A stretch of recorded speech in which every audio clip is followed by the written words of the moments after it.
Okay, let's see here. We are back at it.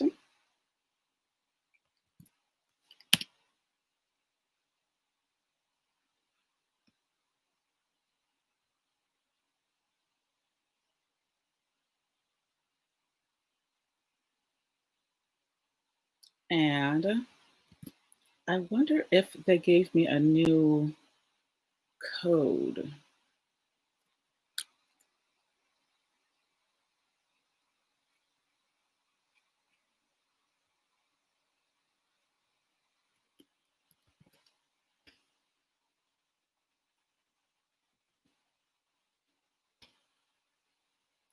Let's see here.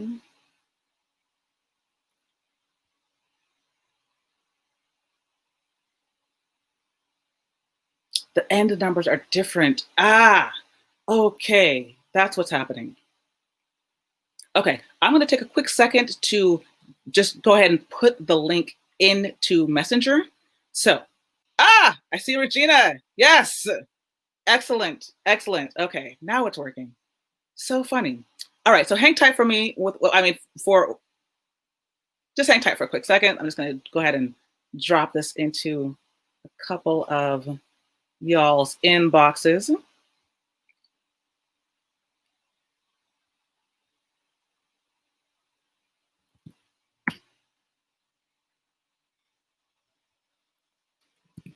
Dixie, I'm going to put this into your inbox as well.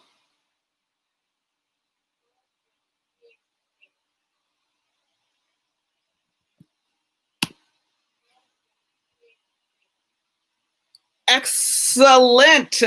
Yes. Woo. Lord. Lord. What's up? We did it. What's up? Okay, ladies and gentlemen, I appreciate you bearing with me as I learn this technology, because as if you were on on the stream yesterday, you probably got a sense that I'm still kind of new to all this stuff. But we got we got some people backstage. We got some people backstage. We got Regina, Devin, Steph from Story Jam, Dixie De La Torre in the house, Poonam. All right. All right. So, which one of you lovely people would like to go first? Anybody would like to go first? Dixie. All right, sister, you ready to do this? Here we go. I'm going to bring you up to the screen. I get rid of this banner. Dixie De La Torre, ladies and gentlemen. Hi, Dawn. What is up, honey? I'm so excited you're doing this series. I've been dreaming about doing TED for years and years. And you did also apply, right?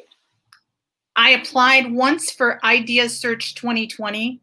The deadline was like March or April of 2019. Okay. And then did you get any type of feedback or anything? It just said, no, you're rejected. Nope. Okay. Okay. Got it. Got it. And so now are you looking to still do the same thing, the TED Salon in New York City? I mean, not New York City, but actually, was it New York City, the one that you applied to? No, I applied to the one in Vancouver. Oh, okay. So they had a direct audition for the one in Vancouver. They were letting you do a 1-minute pitch to be on the stage in Vancouver for, TED. Right. Right. Okay. So that's pretty much a very similar process to what I went through, which was a 1-minute pitch via the application, and then we actually were able to get onto the stages. So they selected about 20 of us, and that was TED in New York City. And then from there, some of those went directly to the TED.com. Some went to Vancouver. So I think they're just switching things up. But anyways, let's go ahead and hear your idea. It may be a little racy for TED, but you know what my show deals with. Indeed. I have long believed one of the reasons that I do what I do, which is a show about sex, kink, and gender, is that I believe telling our intimate stories, our uncensored stories, keeps people safe. I so often hear that people never heard anybody talk about something happening to them, like sexual assault or things like that. So every time I hear somebody tell a story, there's 5 people in the audience who are like, I thought I was the only one that ever happened to. So I believe storytelling, especially personal, intimate storytelling like that, keeps people safe. That was my pitch. Got it. Got it. Now, what is the problem with being safe? Like, so, like, what's the why? Why does this matter? Because so many people have their lives altered forever because of shame, because of feeling unworthy, because of being fearful to show their true self, because they believe they're wrong. And Mhm. often it's something that happened that was out of their control. And in hearing someone else or getting up and telling your own personal story on that subject matter, the thing we're told we're not supposed to talk about, we're freeing everybody else from that belief, from that shame. How did you learn this lesson? I was sexually assaulted at 11 and then a number of times afterwards, and did not know that it happened to anybody else. There was an old man in my neighborhood, and I didn't tell anybody because I thought I had somehow signaled that. And 2 years later, I finally got the nerve up to tell my favorite aunt, and I told her what had happened. And she said, "Don't feel special. He did that to all of us." Oh God. And I said, "If you had told me your story, I wouldn't have gone there. And I also wouldn't have been beating myself up for 2 years because I thought it was me." 2 years or possibly even longer. I mean, is possibly what could happen to others if they don't hear these stories, if they don't act on these stories and these opportunities. Yeah. So what have you been able to do about it? Why you? Um, I had, I mean, there were a number of incidents in my life, but I really wished there was a place to tell your stories like this and be believed and be accepted and to kind of show your full self to people and have them not only accept you for who you are, but kind of go, that happened to me too, or I have a similar story, or I've never told anybody my story. Because it didn't exist, I created it. Hmm. And yes, our stories are all over the map. But the thing I care about most is the people who've never told their story or never heard a story similar to theirs. And then they realize that things happen and you're not necessarily at fault. And who you are is fine. Beautiful. I feel this in your heart. I feel like this is like so personal and so true to who you are. And Yeah. this idea that like that keeping ourselves censored is not going to help anybody. Yeah. I think that is a very it's a theme that's actually popping up a lot right now. Not only with like the Me Too movement, but also with as it relates to people talking about racism and other types of isms and homophobia and other types of issues in our society, which makes it seem like very timely in terms of like what's actually going on in the world.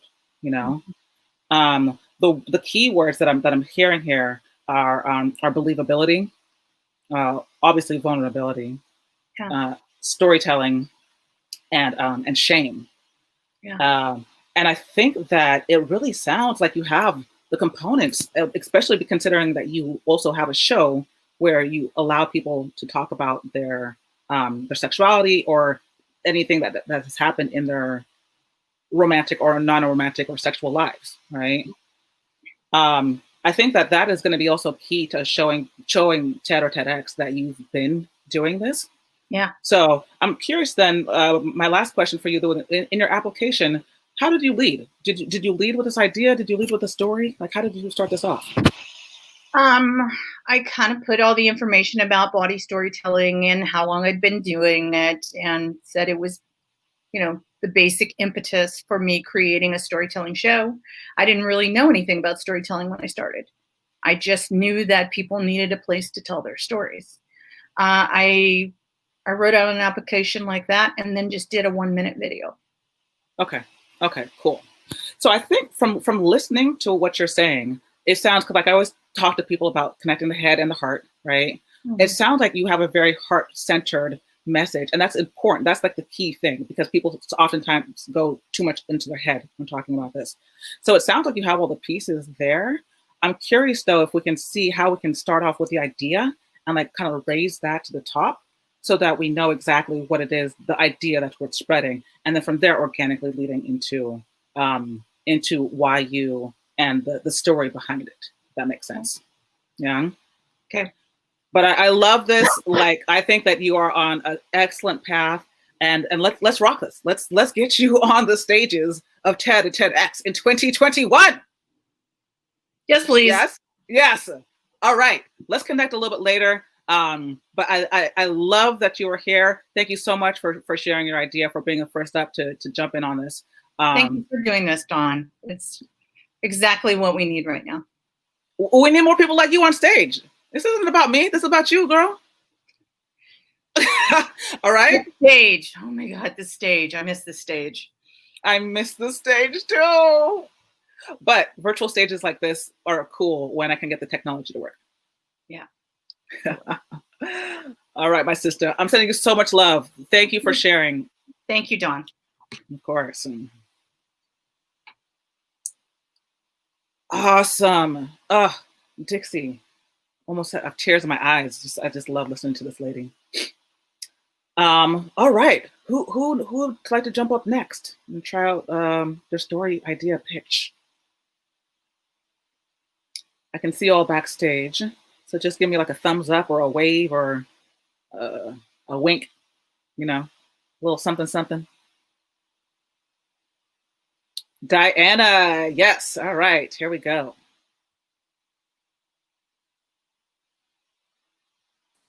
Hello. Hi, how are you? Hi, I'm good. I'm good. Thank you so much for doing this. Oh my gosh, it's amazing. Thank you. Thank you. That's We gotta get more people like with powerful voices and amazing ideas onto the stages. Well, this is the way to go. So thank you.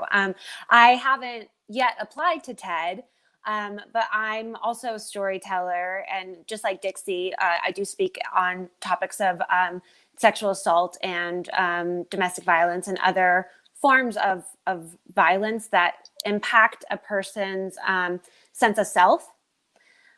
And so I know we've worked together, and I've mentioned that I have a solo show, Shattered, which basically uses comedy and character work to open up conversations on mental health and also sexual violence, domestic abuse, and early childhood adverse experiences. Mm-hmm.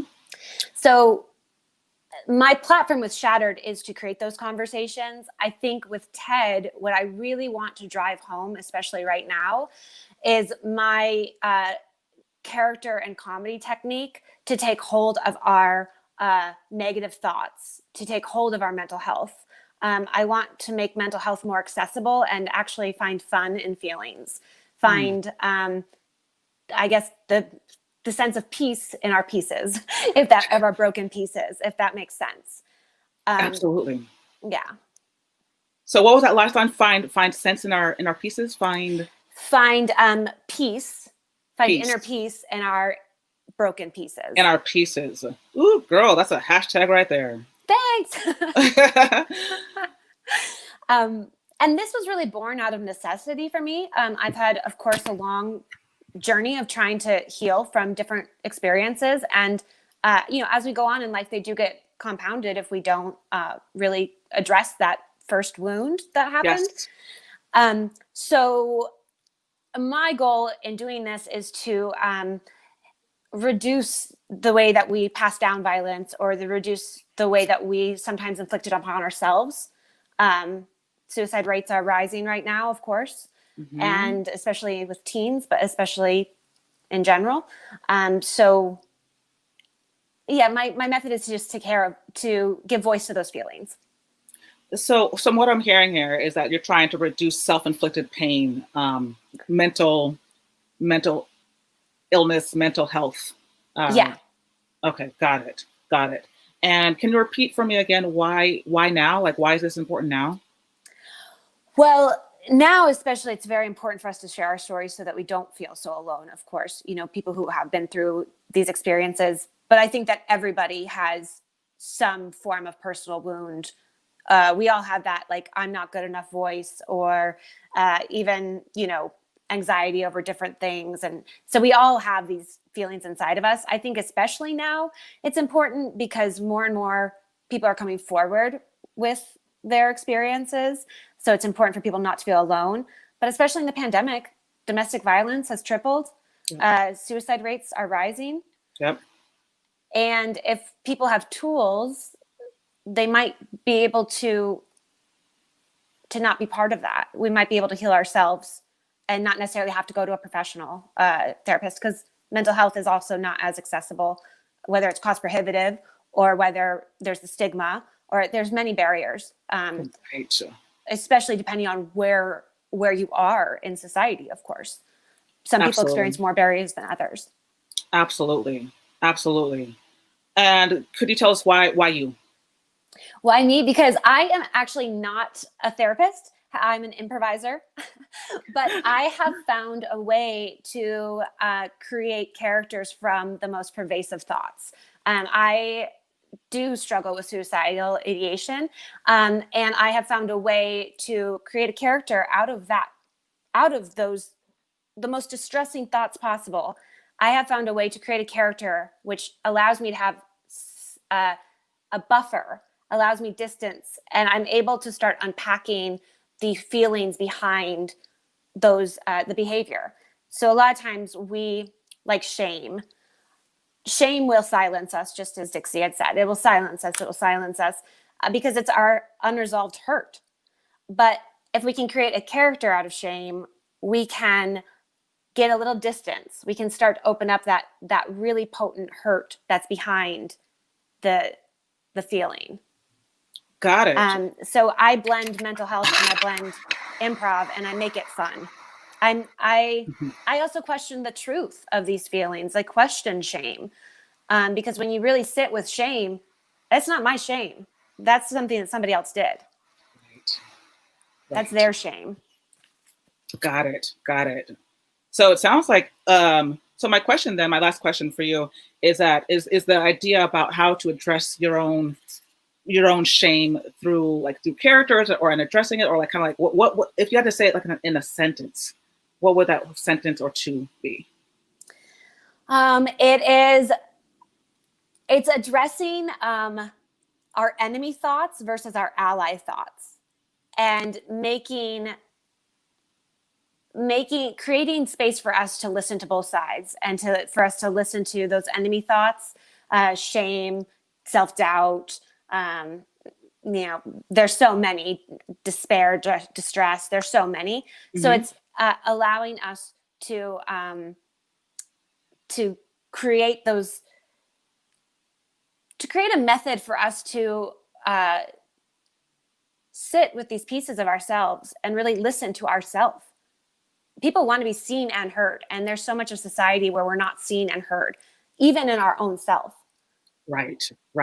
So it's allowing us to sit with our pieces and to say, oh, wow, that shame is actually not my voice. That's a voice I've absorbed from society, my family, whatever. And I can say that's actually not true. And I can create a character out of it, or I can also create characters of things I want in my life. I can create characters out of hope. I can create characters out of abundance. And then, just like when you're children, you have imaginary friends. Mm-hmm. That character of abundance I can carry with me every day. Excellent. Yeah, it creates a protective factor. I love this. I love how you have like so many like great one-liners already. Oh, thanks. And like, yeah, I mean the enemy thoughts versus like the supportive thoughts, reducing the self-inflicted pain. Yeah. I think that like having all these pieces really brings to light like what people can do in order to have something internal, like a voice or even an imaginary friend internal to us that we can lean on when we're going through those hard times. Yes. Excellent. Whether it's been something really intense, like, despair, or whether it's just a student taking a test and they need a little confidence character that they can put on their hip and be like, hey, I did study for this. I got this, you know? Yep. It can be a spectrum of experiences. I want to hear this talk. Thanks. I want to hear this talk. All right. I think that you are on an excellent track, excellent track. And you already have, like, and this is a message for everybody. Like, a lot of people think like, okay, well, depression has been talked about before, or, sexual health has been talked about before. It's true, but everybody has their own unique story. Right. And nobody can match your story. So Diana, I think the fact that you have all these different characters that you bring to light, that in a way that talks about depression, is very unique to you. And I think that you have like a really solid idea. So so let's do it, girl. Let's rock it. Thank you. Thanks so much. Let's rock it. Thank you. Awesome. Thank you. I'll talk to you soon. Bye. Ciao. All right. This is going great. I think next up is Poonam. Is that correct? Can I bring you up, Poonam? Is that okay? Yeah? Okay, great. Hello. Hi, in the flesh. I know. I know, literally in the flesh. Oh my gosh.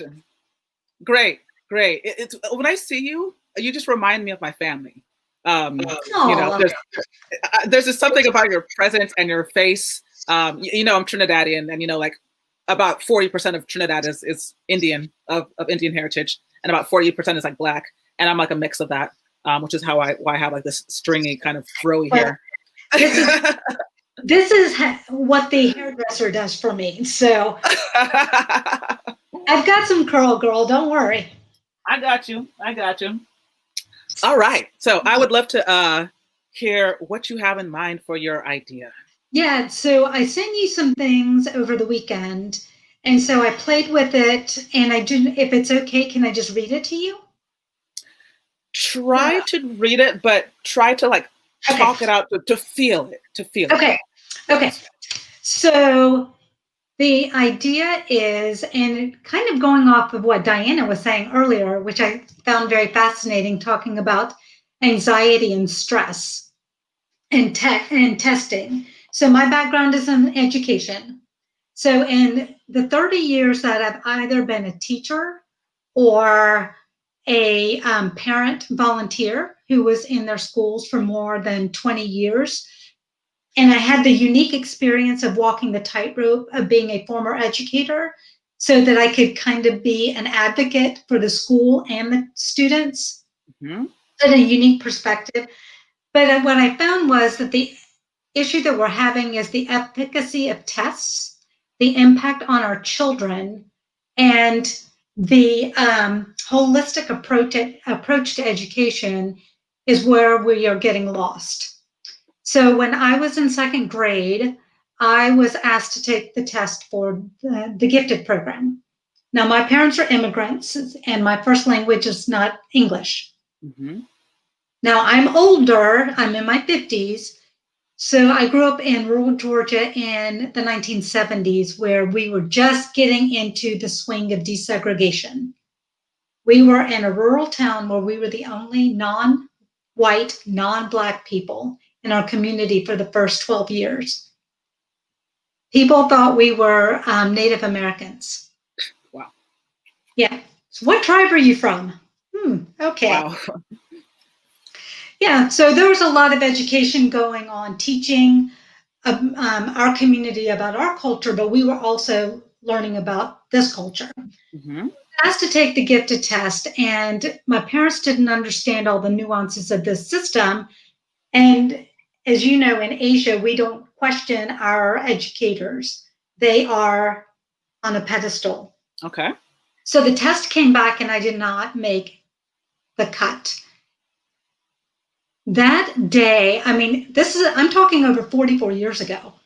That's how old I am. Literally, that's how old I am. But I remember that day like it was yesterday.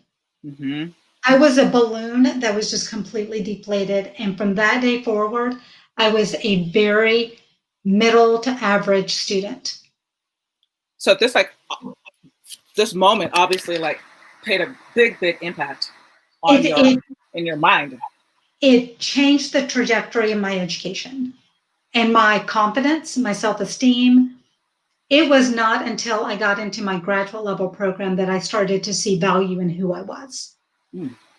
So the Department of Education across the board is changing how we emphasize people, and they're turning us into statistics. Do you mean through testing? Through testing.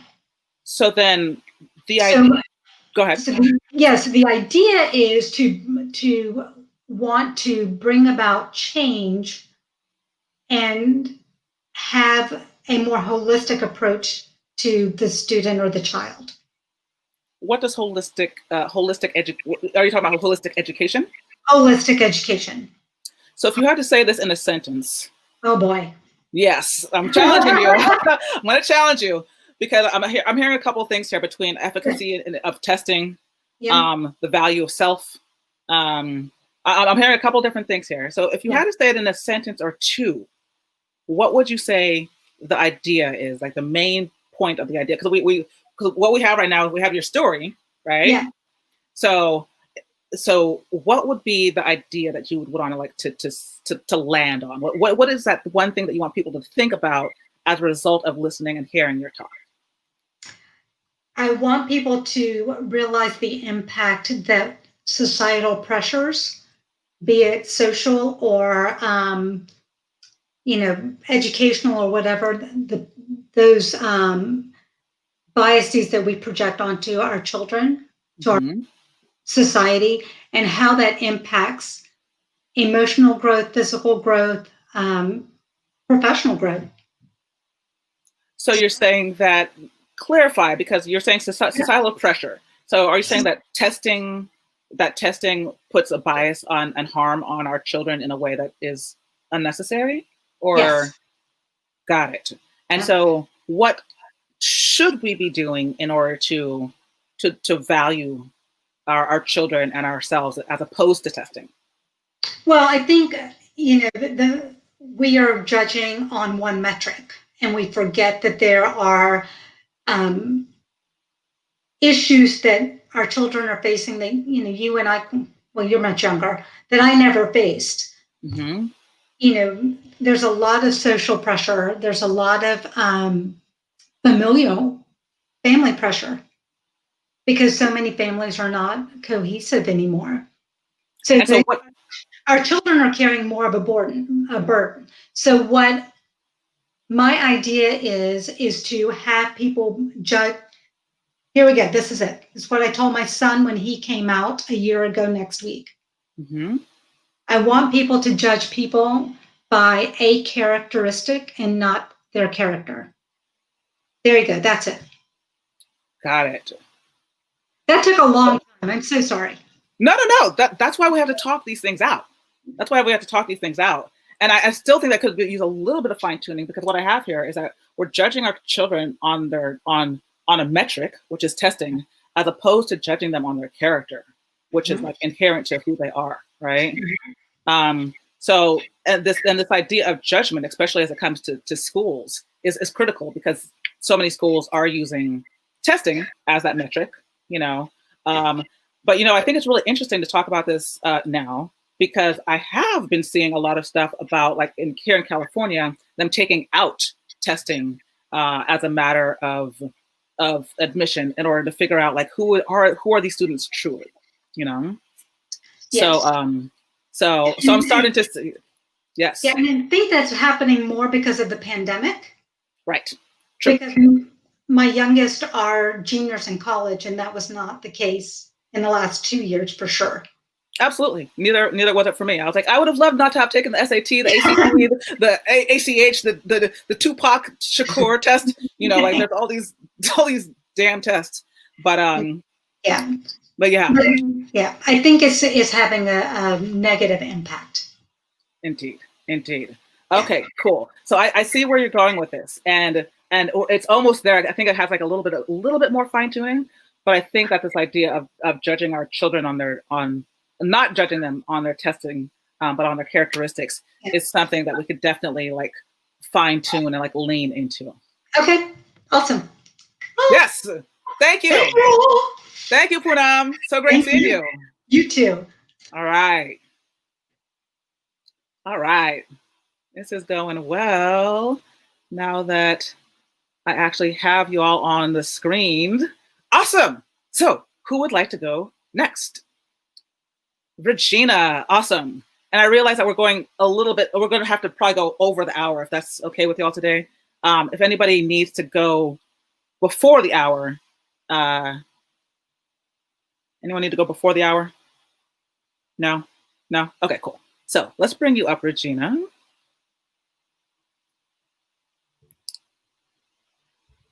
Text yoga to 64600. Yes. Yeah. Thank you for this. This is really helpful. And hearing everybody else's good topics, right? There's topics. Indeed. Yeah. All right. Okay. So my topic, right? We're going to start with that. Yes. Or you tell me. I'm going to shut up and let you guide me. Okay. No problem. So yeah, so I'd love to hear what your idea is in a nutshell. Like, are you starting off with the idea or are you starting off with the story? So if you already have the idea, just go ahead and try and finesse your way into it. And if not, just go ahead and talk and we'll fine tune it. Okay, cool. So a lot like Denise, I had some personal experiences that have created I would say honestly, my purpose, right? And why I do what I do, which is teach, speak, and now write about internal peace and helping people really function with more joy and peace in their life. And both in business and personally, I was gifted, I like to say, with depression a couple times in my life, mostly like 2 really big episodes of depression that lasted, I don't know, close to 9-10 months. And wanted to check out and wanted to just, completely wipe out. And so I've started communicating that and why that was a gift for me.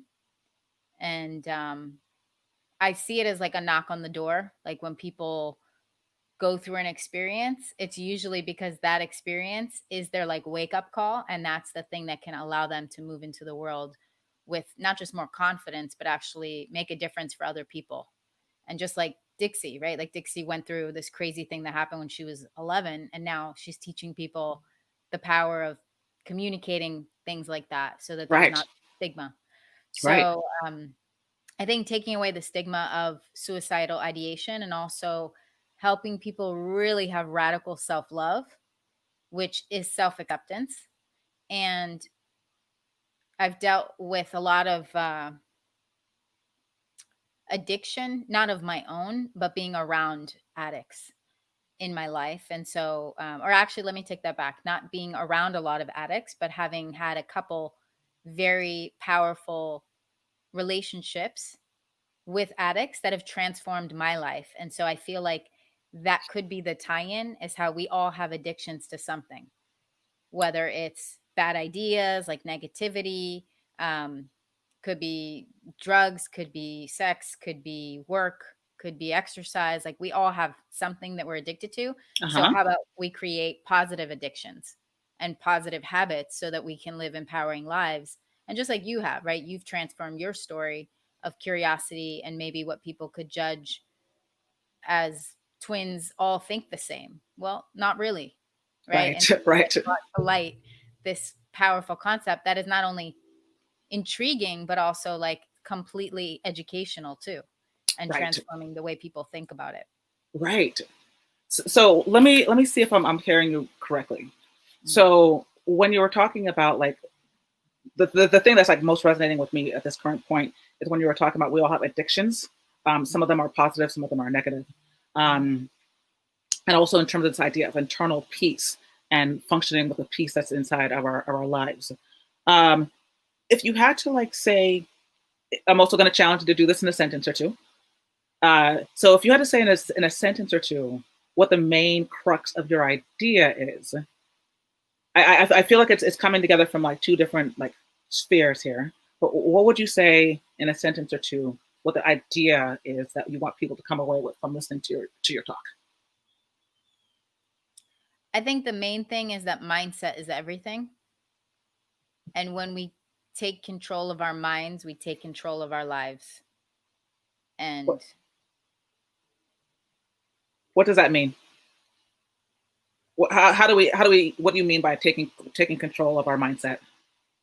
like we can transform ourselves out of a spiral and up, like up to a higher calling. And So- like I just keep getting the word like transformation. Like we are the transformation that we're waiting for, right? Like I can't wait for other people to like change the world. Like I need to change the world by changing me. Mm-hmm. So that's what I want to, I feel like that's what needs to come out of whatever this talk is. Okay. And if not, that's okay too. I'm open to it. It's just, that's what I'm getting like intuitively, is that it's something to do with impacting the world in a way, like kind of like Brene Brown did, right? Like she was just talking about like, be vulnerable and like speak your truth. Yeah. Yeah. And it's like this, like tidal wave Yep. tsunami of like people getting that and understanding like vulnerability is not only sexy, but it's like life changing, and it can really impact all of us, because then we give each other permission to be ourselves with all of our addictions and our weird things, our stigmas, like, you know, people judging somebody who's, you know, suicidal as like a drunk addict on the street. Like, no, sometimes it's somebody who's in a suit and tie and who has millions in the bank and who is married with a happy dog wagging its tail. Like Right. people don't realize that it happens to a lot more people than we imagine. And it's not that weird. Like it's actually kind of common.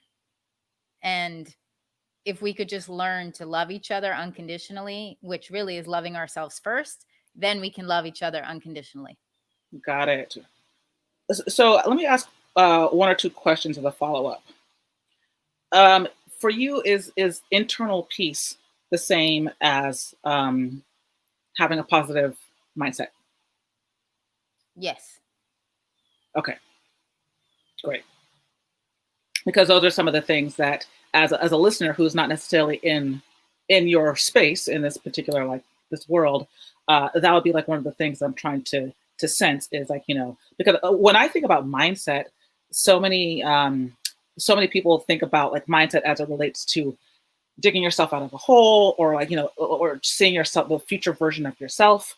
And sometimes when I think about inner peace, I think about like, you know, the turmoil that's inside of me that I haven't resolved, you know. So I guess from an outsider perspective, I'm trying to see if those are synonymous. And if they are synonymous, then excellent, because then we can start to draw out that idea that that leaning into like self-love, leaning into positive addictions, taking control of our mind. Those are all kind of synonymous takeaways, you know, that could just be articulated in like one of them, you know. Yeah. And I think you hit the nail on the head. Like, so my tagline in my work is changing the way the world experiences peace, because it's not like this Pollyanna, like rainbows and unicorns. Like, and I make a joke that I used to, when I was a kid, I used to watch the beauty pageants, and the girls would be like, "Oh, I just want world peace and you know, $1 million," right? And it was like, Yeah. what was that? Like, ugh, like it's so tacky, you know, and it's so like, you know, like pie in the sky. But the reality is it is that simple. Like if I do what I'm supposed to do and I focus on changing how I feel, like if let's say somebody upsets me or bothers me, I got to change how I feel about that. They're not going to change. I need to change my perception. Love so it. like what you said about like pulling ourselves out of like the hole, and then the turmoil that we experience, all of that is how we relate to our own stuff. So if it's my negative thinking or my judgment of my own addictions, and I'm not doing what I need to do to change them, then I'm not becoming who I'm supposed to be to make the world a better place, because I'm not doing my own work first. Right. So much of this is like coming back to the self and like changing yourself in order to deal with the outside world and everything else that might be going on. The 2020, as you know, has been kind of chaotic, but it sounds like focusing on the internal self, we can find that internal peace that you're talking about. 100%. Yeah.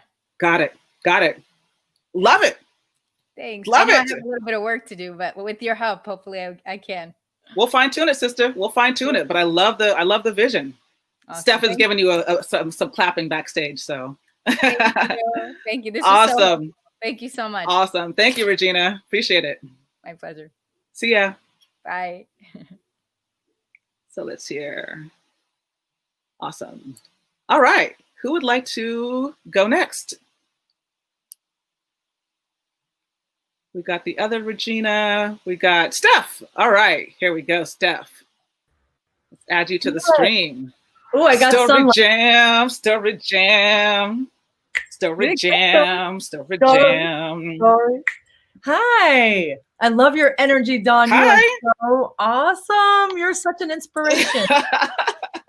And Thanks. I know I'm a who little is- bit crazy sometimes. Can we just have like a lady goddess communion with all of us, like a little meetup with all these people? Can we all be friends? Hell yeah.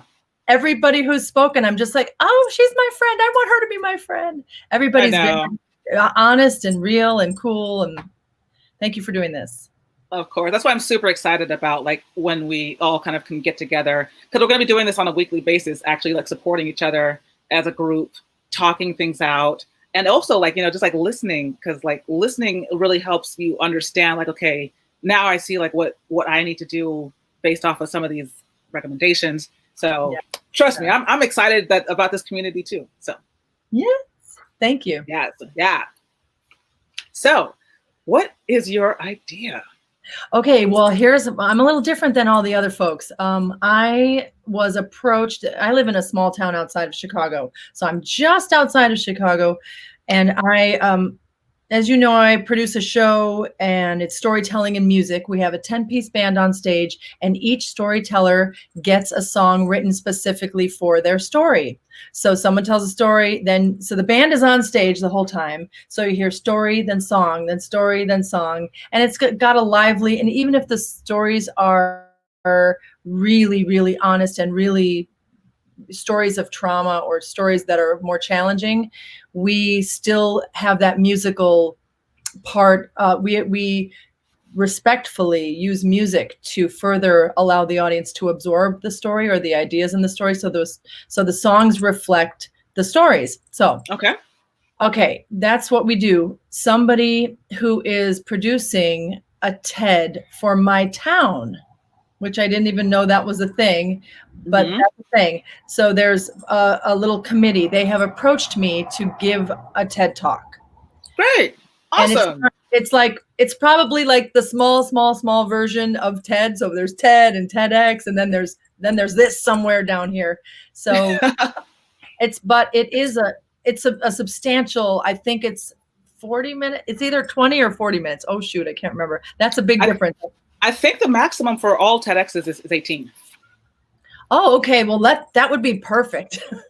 Yeah, I'm almost positive that the maximum for all the TEDs or TEDx's and TEDs now are 18. Yeah, that would be much more doable probably. I know there's a big difference between 18 minutes and 40 minutes. So big time. Basically that so now we lead classes and things, and I would love to figure out how to put what we do into a TED Talk. I don't know if it's our, do we bring stories in, and do we talk about the art of storytelling? Because we like to provide space for people. We give safe space for people to tell stories. And we also, our show and our classes all hinge on bridging differences, bridging our differences. And we believe, as all of us believe, that sharing our stories allows us to connect with those who are not like us. So share with me and share with the audience, because as storytellers, that's like the purpose of the story, right? Well, some people might have a different purpose for the story, but a lot of people use their stories to connect. Some use it to persuade. Some use it to inspire. Some use it to engage. Some use it to like as a call to action for politics, right? What are you leaning into in terms of like why stories, or what angle are you really trying to get at here? I think it's in the human connection. It's in the human connection. I mean, there are people who we work with, who I work with, and who you work with. You and I have worked with some of the same folks, but that who focus on the revolution and the social justice angle of storytelling, and who focus on all the other aspects of it, or who focus on you've done a ton of business storytelling, corporate, working with big organizations and things. Yeah. And we have not. We're more into like, let's connect. Our show is extremely diverse, so we try to have as diverse a lineup as possible with our musicians and with our storytellers. And by the end of the show, everybody's hugging and kissing, and it's a love fest because we've all been vulnerable in front of each other, and we all realize, oh, I grew up on the north side and you grew up on the south side. We're basically the same because we've been through the same stuff. Right. So what would you say then is the idea? Like, if you had to like boil it down to, as a result of listening to this talk, people will know this. And what's that in like one sentence or two? I don't know. I don't know. Like, we could make it so that it's an inspirational storytelling session. So here's how to tell a story. Here's how to share your story. And we could do some of our games and things maybe, but I'm not sure which way to go. I definitely just want to inspire people. Yeah. I want to inspire. And I think you're right. I do need a focus. When they approached me to do this, I was like, yeah, sure. That sounds fun. But I had really I really have no concept as to how to formulate this. It could go a lot of different ways, It could go a billion different ways. So here's a couple of things that's coming up for me in terms of what I've seen in the past, what I've experienced. Were you here with Shannon when he was live with us a couple days ago? I missed Shannon, but I love Shannon, and I'm going to see the recording. So you have the recording posted, right? Yes. I have the recording posted. I can show you where that is a little bit later. But so 3 things to think about here. When Shannon came up, one of the things that he talked about was how, because his TEDx is also about storytelling, right? Mm-hmm. But it was like, like what we want to think about is like, what are the little iterations or those little slices of storytelling that you can go deep into? Okay. So in Shannon's case, he talked about the power of telling, quote unquote, brutally honest stories. Okay. So what he did was he showed that a lot of times in storytelling, people have a tendency to be like, and then I realized blah, blah, blah, blah, blah. And then I came to this conclusion, right? But he was mentioning, like, for example, as a father, as somebody who has been a past gambler, that he wanted to share these stories that showed him kind of in a quote unquote in a bad light, right? Because it actually brought out a lot more of that, like that human connection. It really showed, and it really connected with people who have been through some shit. Like, sorry to like use this language, but basically, thank you. Shit. Colors, it's okay. So his specific angle was how to tell not only any story, not a story with a cheesy ending, but a brutally honest story that is that might be really uncomfortable to share, right? Right. So that was kind of like his angle within the whole storytelling genre. Somebody else who I've worked with in the past talked specifically about how, or even in my own versions of some of the talks, that I specifically leaned into leadership. Yes. So how do we, what happens in our brains, in our minds, in our souls when somebody is sharing a personal story? And so I brought in examples of like Obama when he first was brought onto the DNC stage in 2004, and he's talking about, my mother is from Kansas and my dad is from Kenya, and only in this world could I exist, and people were like, yes, that's true, right? So it's a different iteration of storytelling, right? Yeah. But it's very specific to leadership. So what I want you to do is think about like, what might be an example from either your show or from your personal life that shows some type of iteration of the power of story, you know? So when you're talking about like bridging differences, for example, you know, maybe not necessarily something that was shared at the show, but something that actually happened as a result of your show. Like, you know, maybe something that you saw in terms of different people from different backgrounds, something that was like, you know, like if I were to ask you, like, what was the most surprising or loving or awesome moment that's come about because of Story Jam, then I think that we'd start to lean a little bit more into like what the idea might be. Okay, so you are really going specific. You want us to be very specific. In some cases, you kind of have to be, because it's going to help to bring out the story that is going to support your idea, right? Okay.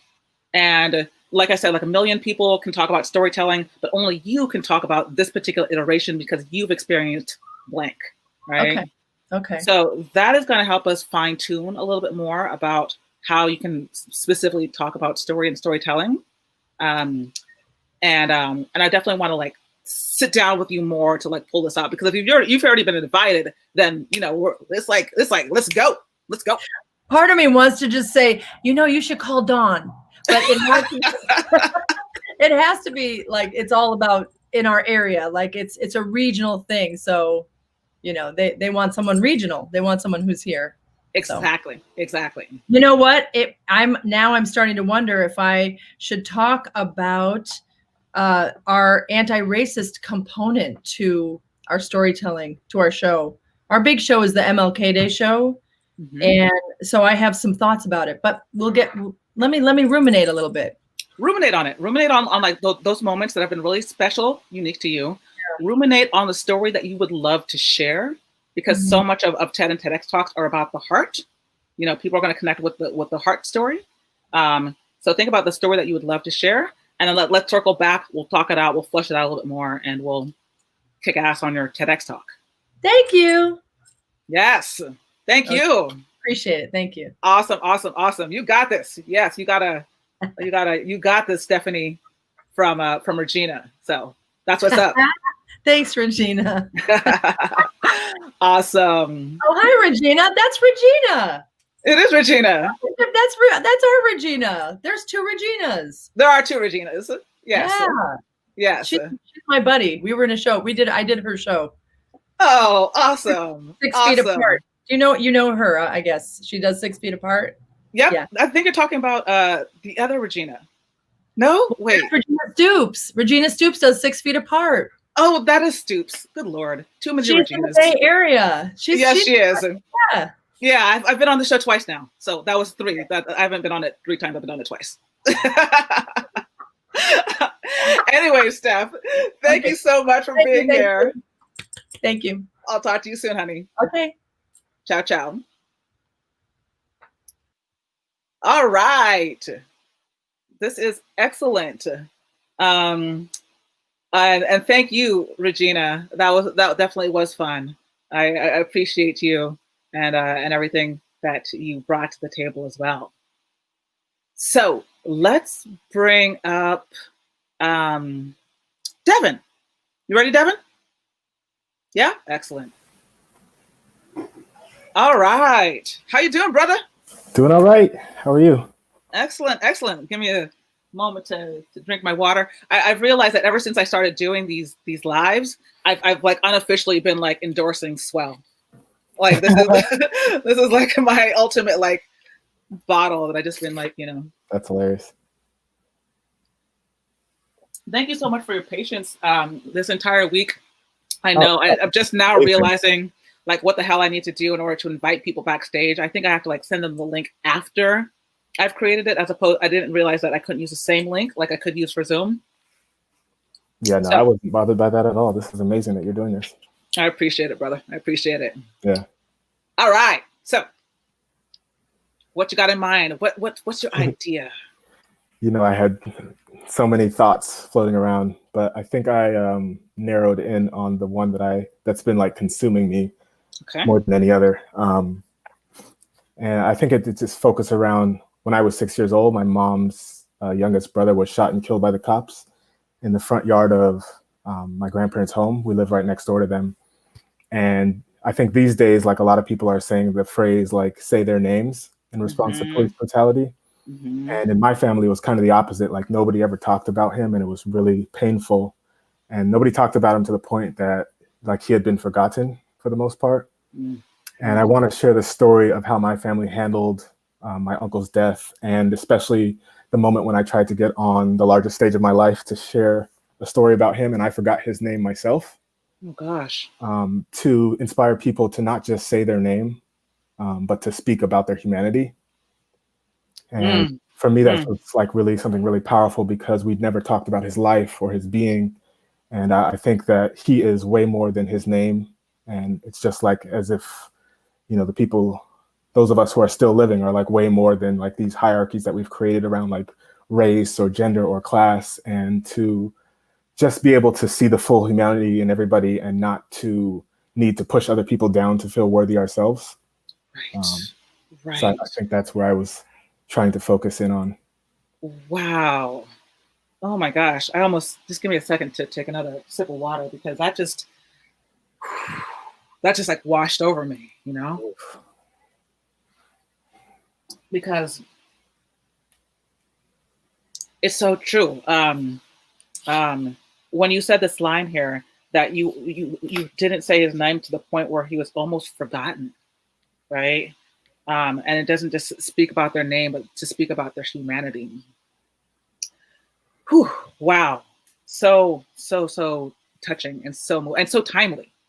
Like so timely. Like how many times have we heard in the media, say their name, say their name, say their name, right? Yeah. And if you allow me to go on a quick tangent for just a quick second. Yeah. In the storytelling community, as a host, often I've hosted The Moth, I don't know how many dozens of times now, from Kenya to Ghana to, I'm sorry, not Ghana, Kenya, South Africa, Tanzania, India. And every time that that I've hosted and that somebody has talked about somebody who's passed, when I'm coaching them, I encourage them to share their name. And B, I encourage them to know that when they do share their name, that they're living on in us. They're living on in our memories by just acknowledging that name. That name was a body. That name was a soul. That name had value, right? Yeah.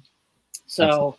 I think that but now that I'm thinking about that, it's even more than that. It's like, you know, like it's more than just their name. It's like their humanity, you know? Yeah. So what you're sharing with me here is excellent. So you've already shared this particular story at the Moth? I shared a story about him, but I didn't share, like, obviously I couldn't share the part about forgetting his name because I forgot it on the main stage. And when I forgot his name on the main stage, I was like devastated. I got off the stage and like I had to go off to the side to like bend over and like cry, and like I was really embarrassed for one. But then when I sat with it for a long time, I thought about it, and it's like I had actually forgotten his name a few times before that, and I realized that I had a reason to forget his name, and the reason was because nobody in my family ever talked about him. Right. And he died 29 years ago, and still nobody in my family talks about him. All of my cousins and people in my generation, or some of the people in my generation, are like very caught up in like wanting to know who he was besides just his death, because we know the story of his death, but we don't remember the stories of, you know, his humor or how he, you know, carried himself, his personality. Did he talk quickly, or, you know, was he a funny person? And all those things have kind of been forgotten, and not just his name. So it kind of came about in that way, that I was like embarrassed, and then I was like upset, and then I was realizing that, you know, I wanted to say his name, but what I was really wanting on the stage was to, like what you said, to like have him be remembered in his totality. Right. Not just I know his name, like afterwards I could say his name into the air, but yeah. It's something different about like wanting to not have him as a human be forgotten. Right. Would you mind sharing his name with us now? Yeah, his name is Ronald Edwards. Ronald Edwards. Yeah. Rest in peace. Rest in peace. So if you had to say your idea in a sentence, I think that it's already really getting there. What would you say? Yeah, in a sentence. I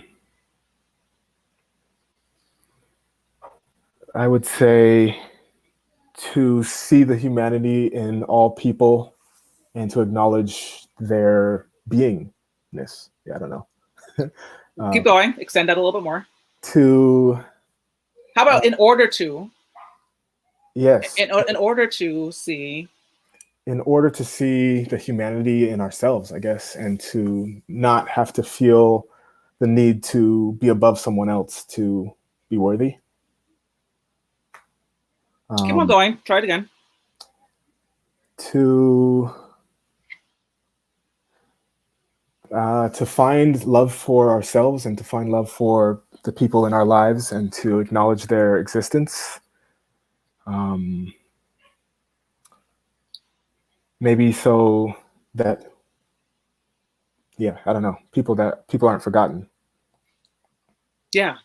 Yeah. What I'm starting to hear from, and this is just a suggestion, I'm going to throw spaghetti at the wall, see if it sticks. Right. Is what I'm hearing is like, in order to reclaim the legacies of people who have passed in our families, we not only need to share their names, but we also need to collectively share their stories or their memories or their experiences. Yeah, I love the way you wrap that up. That's the professional in you. I would steal that and use that. Absolutely. Okay, steal it. Steal it. Christina also has a recommendation here to unlock the past, to have access to the present about who you are. In order to unlock the past, we have to have access to the present about who we are. Yes, I love that. There was definitely a feeling of searching for a connection to him, so I could have a connection to my parents and to myself, like the humanity that I lost within myself. Right. From my other stories, that there's a long string of dehumanizing and co-signing ideals of white supremacy, even within my own self as a Black man, to like believe that I'm less than. So trying to have him be remembered, definitely, like Christina said, was the idea of like connecting to him, connecting to my mom and my dad and to myself. Exactly. That legacy, that history, that family history. And that's another great way of phrasing it. In order to have the legacy, leaning into the legacy of myself, I had to lean into the legacy and the stories of those who had lost. Right. Yeah. So something like that, because like once we have like an idea of like what the main theme is, then we can start to pull apart like the stories, the concepts, and when they start all start to line up, then you have like this golden nugget of an idea that becomes an idea and not just the story, right? Right. But the stories support the idea that we need to be able to like not only share the names, but we have to share the experiences. And the idea that in order to understand our legacies, we have to understand the legacies of those who have come before us, and recognize both the trauma, the pain, and the joy of those legacies, right? Yeah, absolutely. So I'm getting all teared up today, but yeah, I think that is you're on a great start. I think that you have all the pieces, the story. It's just a matter of like kind of putting it all together and making sure it all kind of like, the through lines all kind of connect, and that you're ready to roll. Yeah, and in terms of the like pitching, because I think the pitching is different than any other thing, like you said in the last, maybe it was two before, but today you said to set up the idea early on in the pitch, and then to have the story, but then at the end to, I guess, reemphasize the idea as it like weaves in with the story, right? 100%. It's like a idea, story, and then like hammering down the idea again. Yes, and I would say that that's more so for the written part of the application. Oh, okay. For the actual video part, you can have a little bit of flexibility. You might be able to start with a little bit of story, then kind of go into the idea. But what I started seeing in terms of the people who are applying and being accepted is that having a very clear idea of like what is the idea at top, and like letting the rest of your content flow from there in terms of the written application, I think is very helpful. Okay. Because we'd have a tendency to do it the other way around, to share the story and then share. And this is what I learned as a result of the story, which, is nice for a story, but it's not necessarily the way that we want to lead with the idea that we want to get across and reemphasize it. Make sense? Almost like the difference of an essay and a story. Like you want to lead with a thesis, I guess, of sorts, and then to support that thesis with points. Yes. Makes sense. Yes. Make sense? Yes, absolutely. Awesome. Thank you. Awesome. I appreciate you. I appreciate you. Yes. I think you're awesome. And I can't wait to continue building with you. Oh, thank you. Yeah. All right. All right. Catch you soon. See you. Peace. Excellent. Excellent. Excellent. Oh, and Devin, I forgot to show you that Christina had a shout out to you, that this is so moving and beautiful. Christina, where are you? I don't see you backstage. Where are you at? You need a link? Let me know if you need a link. Okay, cool. So we have Regina. Are you ready to be brought up? Okay, great. Hey, how are you? Can you hear me? I can hear you loud and clear. How you Awesome. doing? I'm good. That was confusing. I didn't realize there were two Reginas. And you're like, Regina. And I'm like, and then it was the other Regina. Which is totally fine. Not a problem. But I was just like, I was all ready. Oh, wait, it's not me. It's the other person.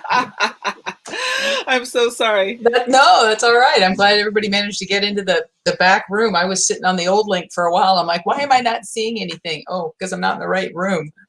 Girl, please. That was all my fault.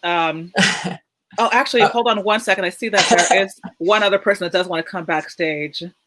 So let me drop the correct link, and then I'll be right with you. No worries. Invite. Copy. Yeah. Thank you for your patience, everybody.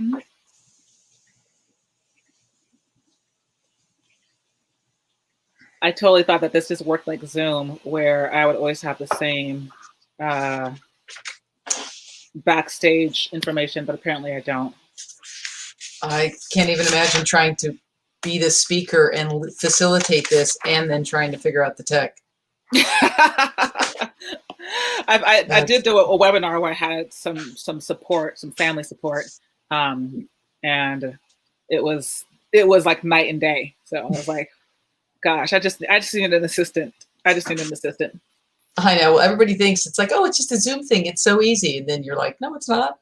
It is easy once you like know what the hell you're doing. But if you're like me, then so. All right. All right. You all ready? Let's do this. I am ready. I'm ready. Awesome. Okay. So what's your idea? Okay. So what I think my idea is I had it all written here and I just, so my life has been an ongoing coming out journey. And what I've learned on that journey is that by being open and honest about the difficulties in my life, it has opened up so many opportunities and love and community. So once I let go of the fear of what people would think about me because of X, then it took the power away from that fear of the thing I feared in the first place. And the backstory on that is, well, I'm gay, so that's the obvious coming out. And then my oldest son was diagnosed with autism at a young age. And so that was a choice of whether to be open about that or to try to keep that somehow hidden. And then for myself, a recent diagnosis of multiple sclerosis. And again, having to, be out and honest or not, and how that happened and what happened when I was out and honest. So tell me more. Tell me more what happened when you were both out and honest with your autism and with the son and your multiple sclerosis. Well, start with the MS. That so in the beginning, I wasn't really telling people, and it really wasn't that noticeable. But I realized quickly that I was keeping myself from being social, from going out, from going to places that required me to walk long distances, to participate in things. And I was just turning those things down, changing, and not saying why I was doing those things. Okay. Telling people I did, right? So, and then once I did tell people and was honest about stuff, just the amount of support that I got in terms of people willing to help me. And I think it's also about being willing to take offered help. In other words, if I'm out somewhere and somebody sees that I'm struggling and they offer, then I'm gonna take that help. I'm gonna acknowledge it. Like I'll now use my walking sticks. I didn't want to do that because that's just such an obvious thing to be out in public using a device. And I just had to let go of that, because if I didn't let go of it, I wasn't going to go anywhere. Like literally wasn't going to go anywhere. Right. I mean, so physically, mentally, spiritually, you're just going to be kind of like stagnant. Exactly. But it's hard. It's hard to do that. It's hard to show that vulnerability. It's hard to be that. Right.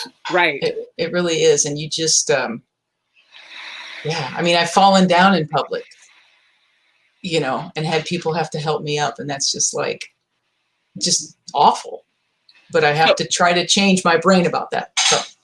And so when that happened, was that a reaffirming moment where you said that I have to now share more about this, or was this the moment where you were like, no, I'm going to keep this hidden for as long as I possibly can because this is really embarrassing and really kind of rough? No, I think at that moment I did say what was going on. I can remember the moment. I think it really happened. The moment I made a conscious decision to be honest was I was walking into an event, and there was a woman I knew walking up with me, and I knew her in a Facebook friend way. Like she didn't know my personal story, so she didn't know that I had MS. And I was kind of limping a bit because that's how I walk. And she's like, "Oh, what happened? Did you hurt yourself?" And in a split second, I thought, okay, I either tell her I worked out at the gym really hard, or I tell her what's going on. And I just had to tell her, oh, I was diagnosed with MS recently. And of course, then she's like apologizing, like she should know, which, she's like, "Oh, I'm so sorry. I didn't know." And then I'm trying to soothe her, "Oh, it's okay. It's kind of a recent thing. Haha." But that was the moment when I that's the moment that it turned for me, that I said, I have to just be open about this. Right. So I'm curious. Go ahead. Or stay home forever. or stay home forever, which is not fun, Although it's working out really well for the current.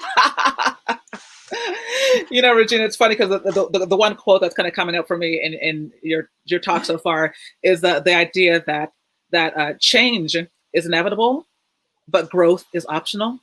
Oh yeah, I like that. Like change is going to constantly be happening, like regardless if we want it or not. But your growth, in order to like be able to step into it, to talk about it, was your option. You didn't necessarily have to, right? Right. No,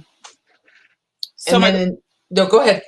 No, go ahead. You have something? No, I was gonna flip to my son, but you had a question, and it might have been about this part. Okay.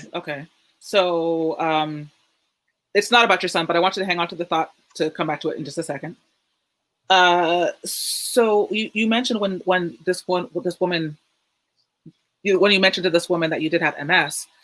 I'm curious to know if the idea that you're thinking about, is it more so about how you want other people to respond or to reply or to or how, because for a moment there, it seemed like you were almost trying to appease her and kind of protect her from feeling uncomfortable in a time when you were probably uncomfortable. You know what I'm saying?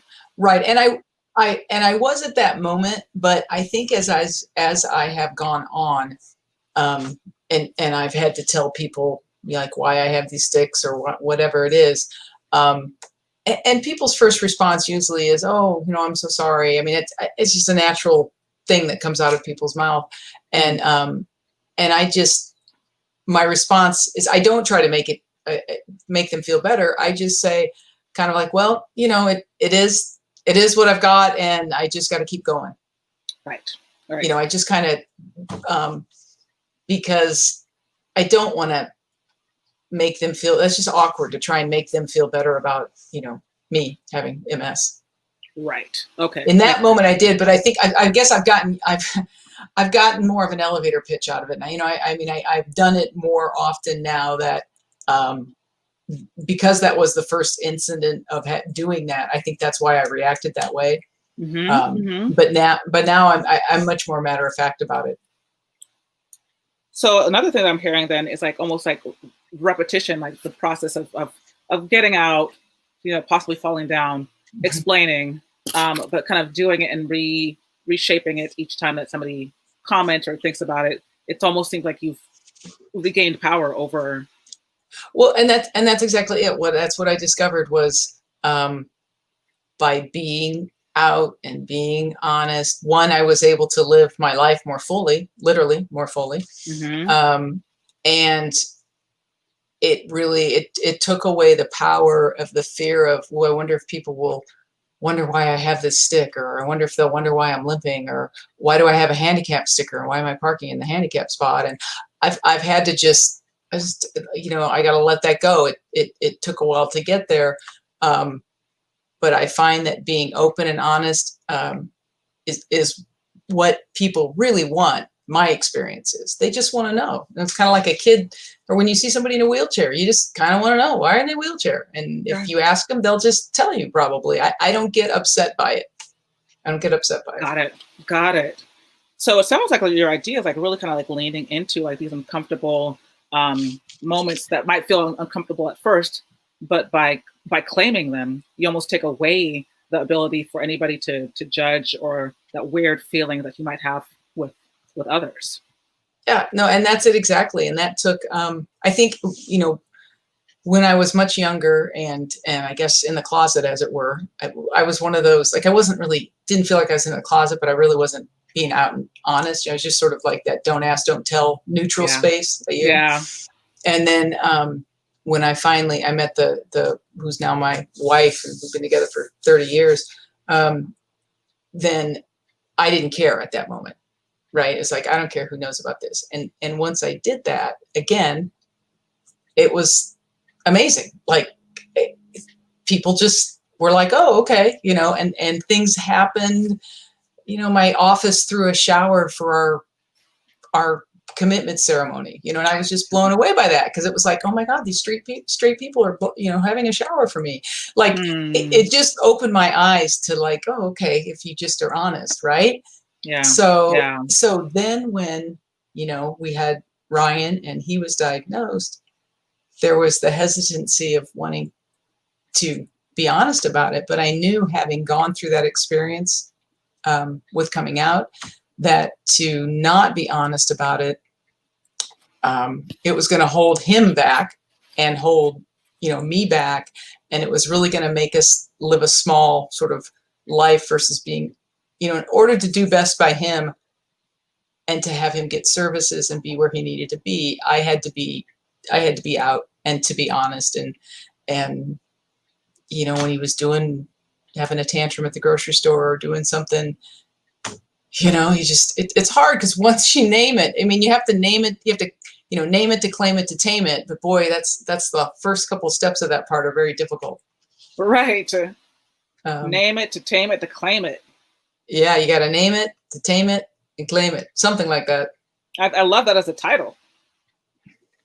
It just sounds like, like once you're able to actually claim some of these things, and this is a concept that I think so many people will be able to relate to.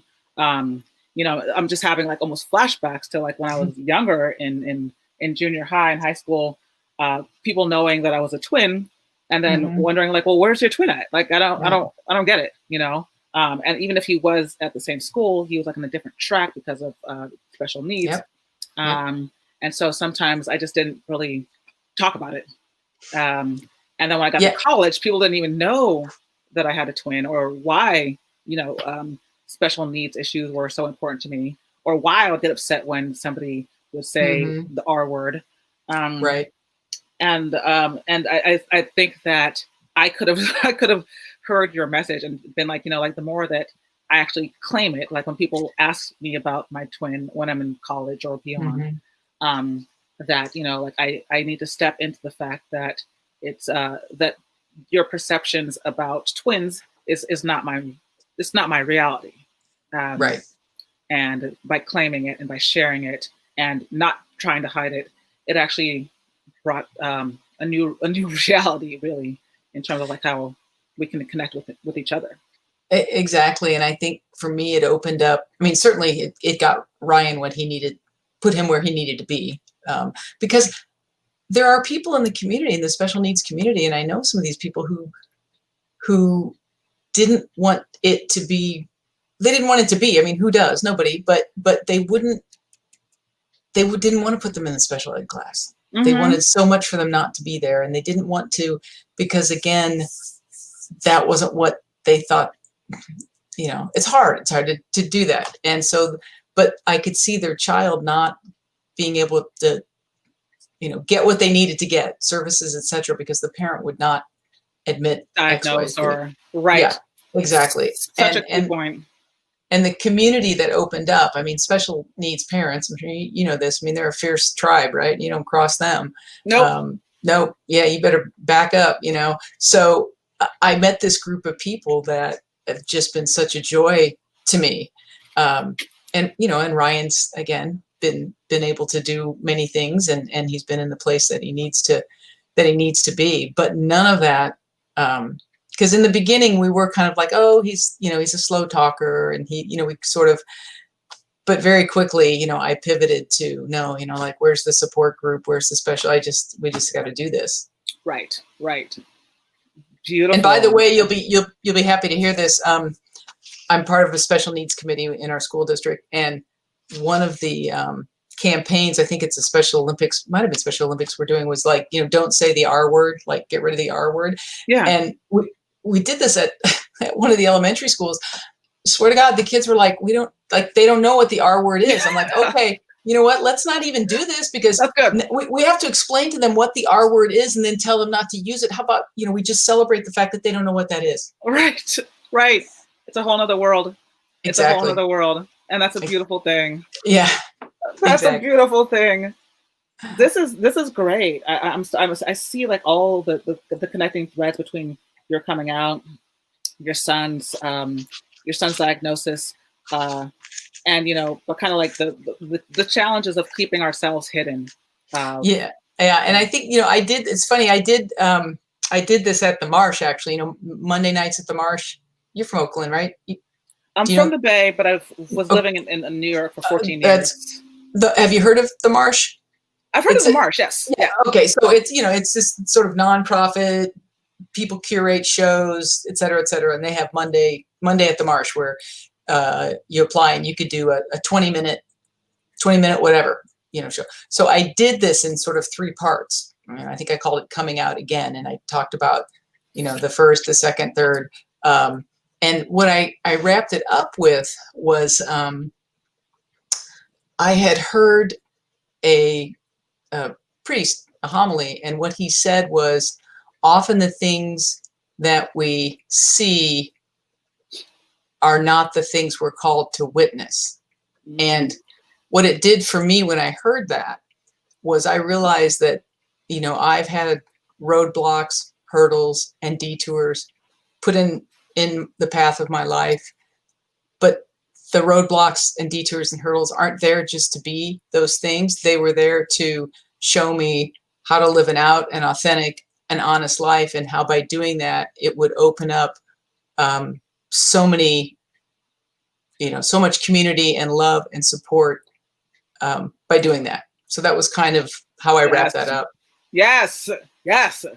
And that's like, that's the energy, that's the flow that I'm starting to see from this idea that they're putting together. This is beautiful. Yeah. This is beautiful. Thank you. Yes. And I feel like I'm learning more about your story and about who you are. So, like, you know, like the power of storytelling, I feel like I'm more connected to you. Thank you. So yeah, let's work on getting you on some stages.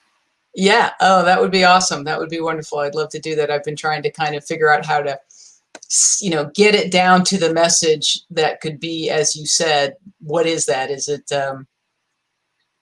be open and honest and like name it, claim it, tame it, right? Yeah. That's how you do it. That's how you do it, is to be, yeah. So exactly. Anyway, wonderful. Okay, this has been great, Awesome. Dawn. Thank you so much. Thank you. Of course, I appreciate you. Sure. Okay. Take care. Excellent, excellent. Awesome. Wow, these are so great. And I think we have one more person backstage. If anybody else is interested in jumping in backstage, I think that, cool. Devin, I hope that this is the right link. So if anyone else is interested, you can check out that link. I don't think it's clickable, but if you are in the Ideas that Ignite Facebook group, look for Devin's comment and you can join us backstage. And we got one more person to go. Christina, are you all ready to join us on stage? Yep. All right, here we go. Hello.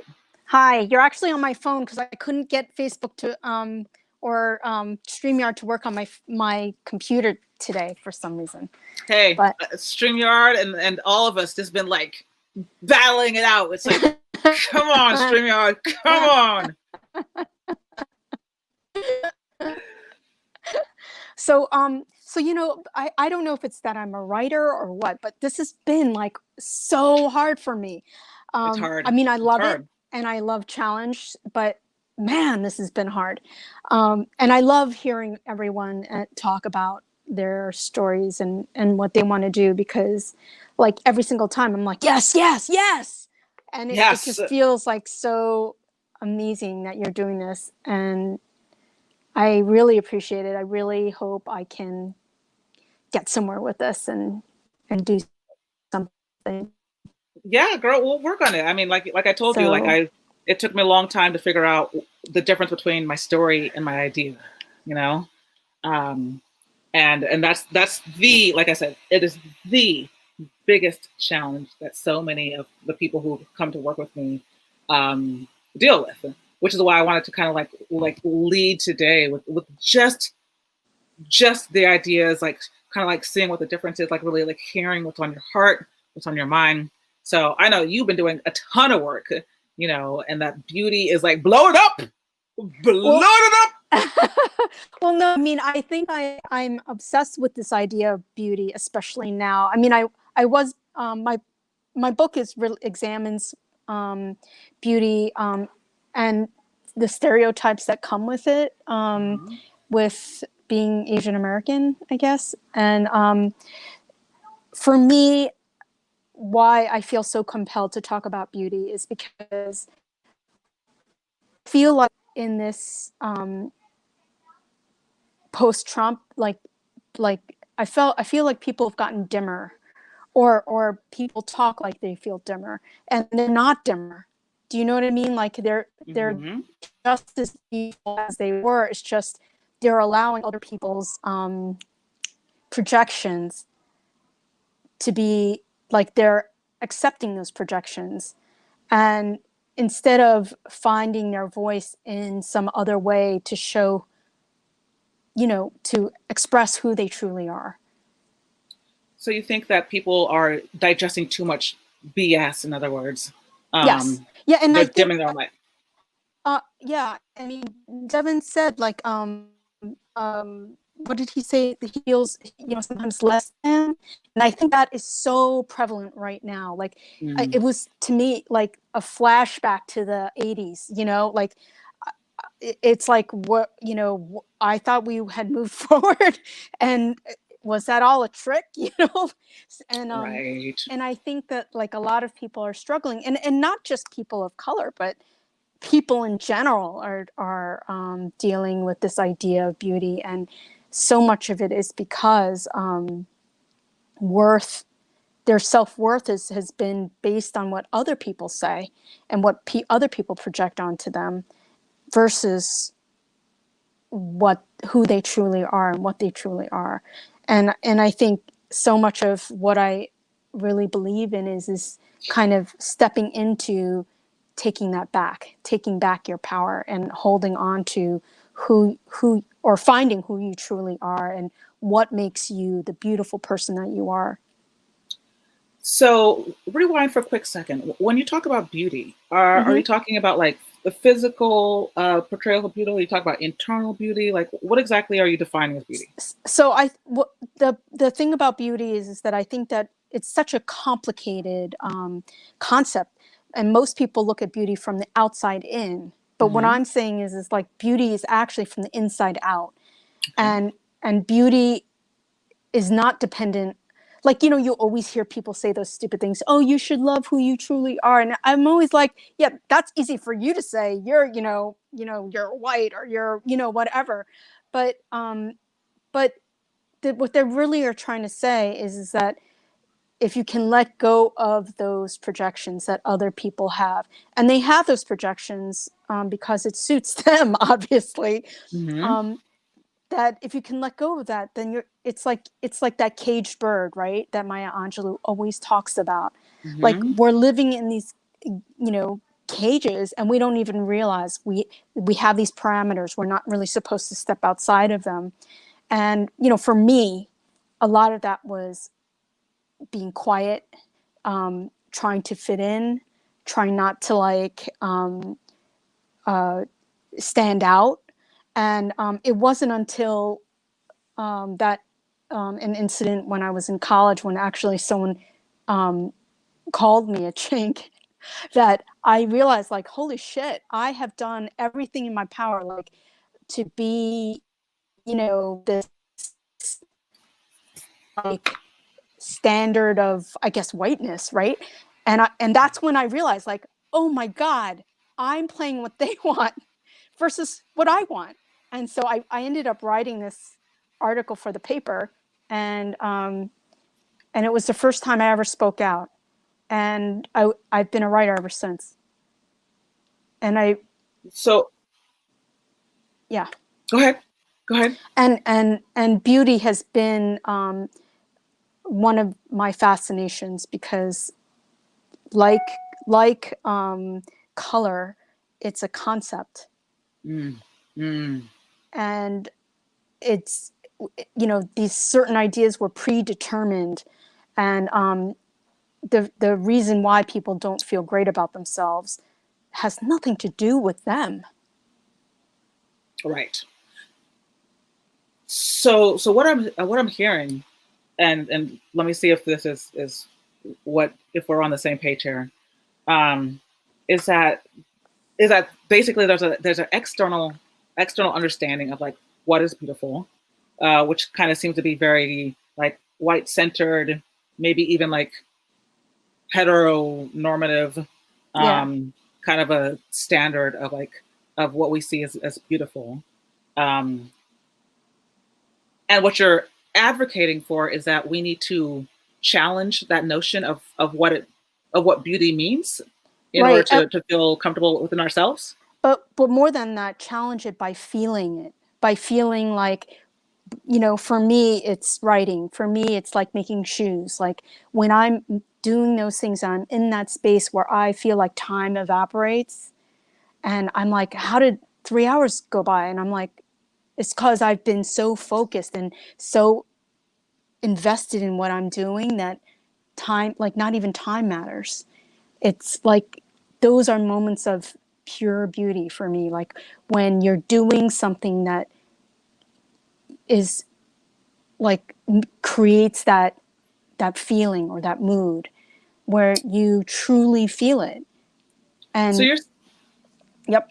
So you're saying that you want people to shift their idea of think about beauty as an external thing, as opposed to something that we can actually acquire beauty from doing and being our authentic selves and acting in our authentic manner? No. I think it's the opposite. I think that we should, come from our authentic selves. But a lot of people don't come from their authentic selves. And oftentimes we hide it because, you know, look, it didn't suit me when I was little and getting beat up to show my authentic self. You know, and as a result, like, you know, I kind of learned how to hide. And what I'm saying is that if I could go back and speak to that 6-year-old kid, it would be to say, like, look, you know, take you out of this experience. When you're doing something that makes you feel happy or you love, what is that feeling? That is who you are. That is beauty, versus holding on to ideas that other people have given you about you, other negative ideas. Okay, so for clarification, the younger version of yourself, what was she not doing that was not beautiful? I mean, because clearly other people were seeing whatever the hell they were seeing. But what was the younger version of yourself? What could she have done differently? She could have believed in herself. And I think it's really hard for a child to believe in herself. So that's why when you're older, it's so important to go back to those moments. What do you mean by believing in yourself? Like, what does that look like? It means that when you feel really lousy, to, instead of staying in that lousy space, to be able to do something that switches that feeling. So to immediately step out of it. And if I had known that when I was a kid, and I mean, obviously there are parameters when you're a kid. You can't walk away from school, right? But sure. But you know, now when you get to a certain point, it becomes crucial that you examine those things and move forward, right? Like there's no reason why people should feel diminished right now, right? Because all these are concepts in the mind, right? But they're also very real. Of course. So, like, how do you deal with those ideas to say who you truly are, right? And a lot of that is by staying in the space that makes you feel beautiful, whatever that means to you. Right. And it's different for every person. And that's, you know, that's why the cookie cutter mold of beauty is so ridiculous, because like no one fits into that idea of beauty. There's maybe one person, you know? Barbie. Exactly. But Barbie would have boobs like out to here. You know what I mean? That's like not real. It's not real. Right. So I think, you know, we all grew up in this environment, in a society where certain ideas and features have more weight than others. Okay. And I think, you know, when you're younger and you grow up in that, you can end up believing it. Right. You can believe that you're not, you can believe that you're lesser. And for me, so much about everything I do is making people realize and feel how great they are. Got it. Okay. So I guess, yeah, I mean, this is so convoluted for me to be going on and on like this, but yeah, that's basically what that's sort of been sort of my mission, to break down stereotypes and really examine them and figure out, you know, what's underneath there. No, I feel you. I feel like it's coming together. There's like, you know, there's a couple of different themes and words that I'm hearing between, you know, believing in yourself, and obviously, like, you know, like this idea of what is beauty, like almost like redefining beauty.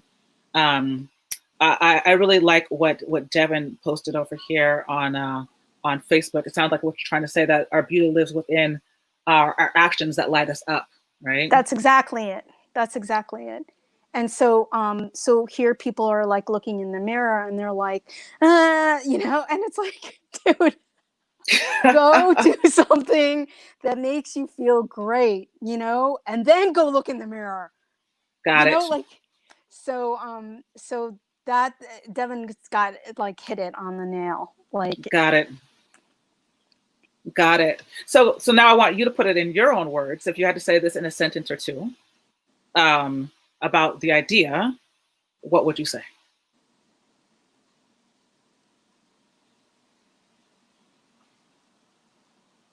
I would say that beauty,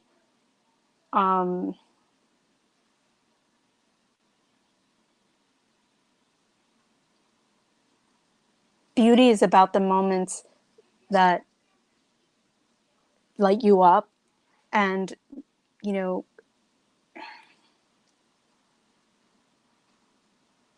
and Keep it's going. important, not to let outside people determine what that is, right? Or what beauty is to you, when really the source is within you. I sound like Star Wars, but yeah. Do, do, do, do, do, do, do, do. How's that little jingle go at the beginning of each one of these?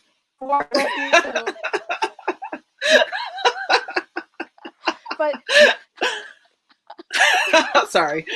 But yeah, you know what I mean? Like it's not an actual, it's a concept, of course, but it's really a feeling. That's beauty. It's a feeling that lights you up and makes you feel like it gives you that, like that soul feeling. Yes. You know, yes. like that's who you really feel, who you are in those moments. And for everyone, obviously it's different, but it's important to examine what those are, you know, instead of focusing on, you know, the facelift, the, you know, Botox and the, nothing wrong with it. I mean, you know, people like to do that, you know, that's fine. It's just, what I'm saying is that beauty really does come from within, and it's a thing that you can create versus have to look. Got it. So what I'm hearing here is that creating beauty is something that you can manifest, and once you believe in yourself, and that beauty is not something from the outside that anybody can determine for you. That's right. Got it. And people always say that. They're like, oh, you should be who you are. You know, you should be happy to be who you are. That's your true beauty. But like, really, what that, you know, it's like, it can be really frustrating to hear that, because you don't necessarily give people the step in between, so they know what that actually means, right? Oops. Hello?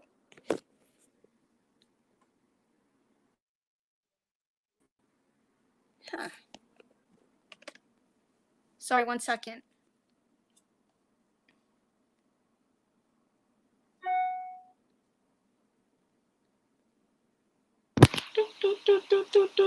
Oh, there you go. You're back. I don't know what happened. Okay. That's okay. You were here with me the entire time. So yeah, I think that, like, you know, being able to like distill that, like, I think that you're like on the right track. And I know that, you know, you have you have so many, and you are a powerful storyteller. Like I've been reading your stuff, like you know how to take people on that emotional journey, you know? So I would love to see how you tie the pieces in, because it's a pretty, it's a pretty broad concept, right? In terms of these notions of, it's almost like trying to talk about like quote unquote race, right? It's like, and that's like a constructed, it's constructed. It's a man-made construction, right? Yeah.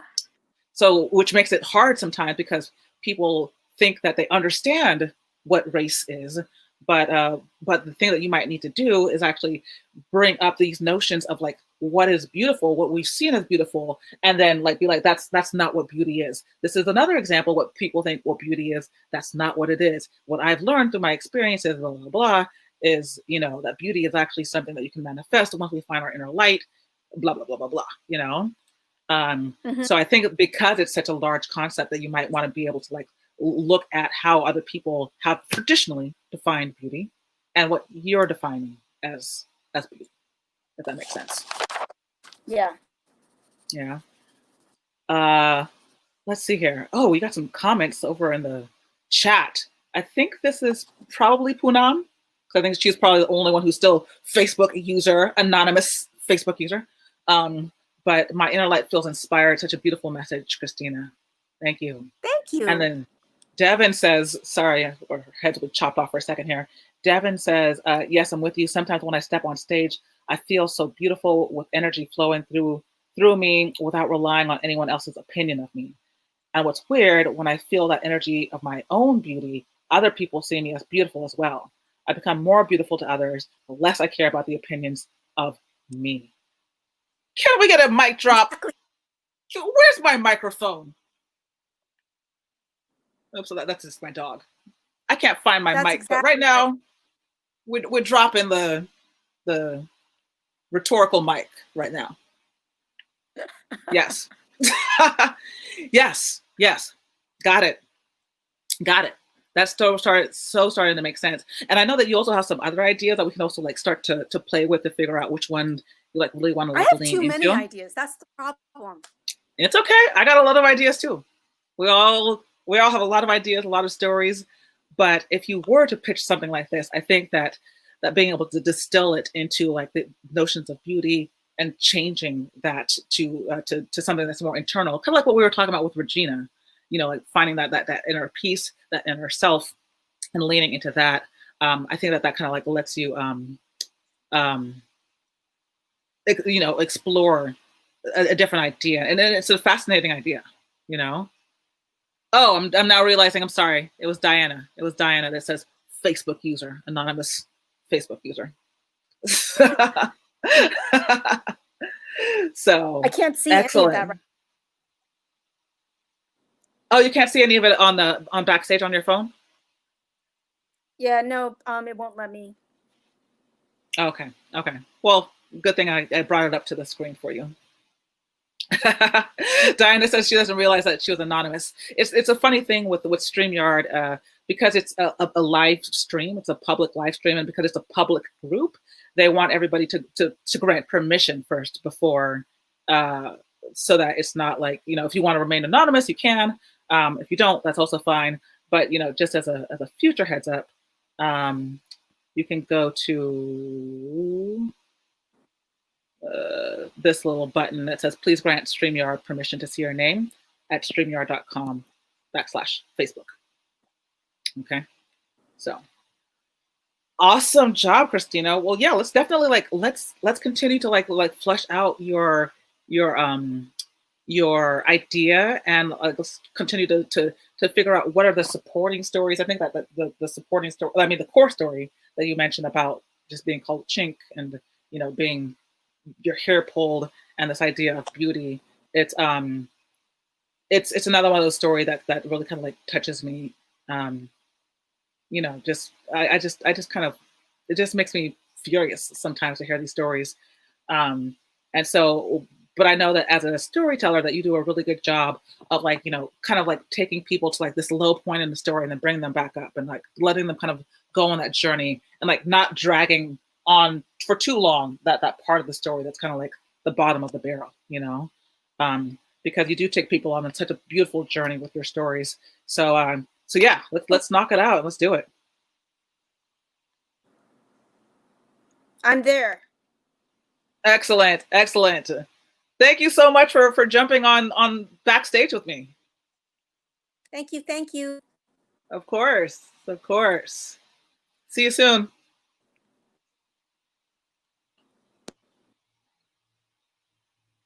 All right.